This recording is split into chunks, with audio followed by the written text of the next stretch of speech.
एक पत्र लिहिलं, 2 पत्र लिहिली, नंतर ते दादा भुसे माझ्याकडे आले.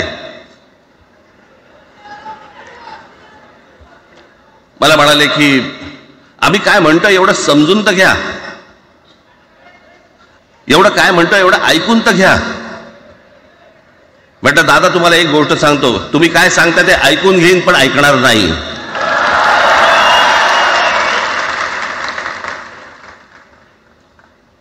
मराठीच्या विषयामध्ये त्याच्यात तुम्ही तिसरी भाषा लादताय, त्रिभाषा सूत्र. कुठलं त्रिभाषा सूत्र आणलं?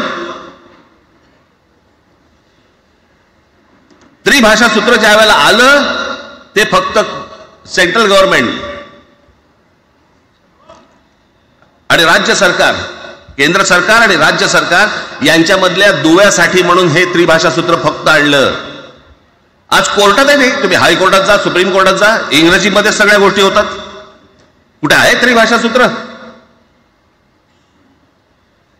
मग मला सांगायला लागले म्हणे केंद्रीय शिक्षण धोरणामध्ये, त्या धोरणातही नाही ना, केंद्राच्या शिक्षण धोरणात,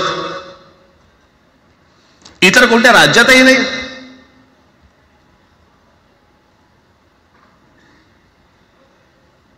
महाराष्ट्रात प्रयोग करून पाहिला तरी दक्षिणेची राज्य तर हिंगलावून विचारत नाही त्यांना. पण महाराष्ट्र ज्या वेळेला पेटून उठतो त्यावेळेला काय घडतं आणि काय होतं हे आज राज्यकर्त्यांना समजलं असेल.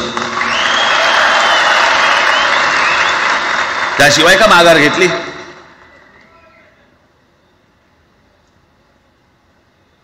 विनाकारण आणलेला विषय होता. मी त्याशी त्या भुसेला सांगितलं, म्हटलं मला सांगा उत्तर प्रदेश, बिहार, राजस्थान, मध्य प्रदेश कोणती तिसरी भाषा आणणार आहे? खरं तर आणली पाहिजे.